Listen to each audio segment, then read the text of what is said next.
جھینگا جو ہے اگرچہ یہ ہے مچھلی لیکن اس کا استعمال زیادہ نہ کیا جائے کیونکہ اس میں کولیسٹرول کی مقدار زیادہ ہوتی ہے،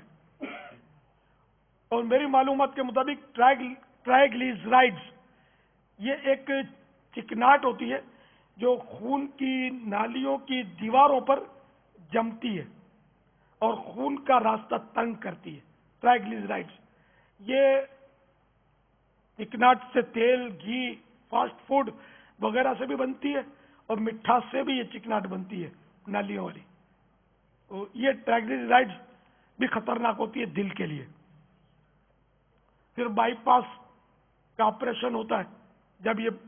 وینز کا راستہ بند ہو جاتا ہے، وہ آپ نے سنا ہوگا کہ ایک وین بند ہو گئی، دو وین بند ہو گئی، دو نسیں بند ہو گئی،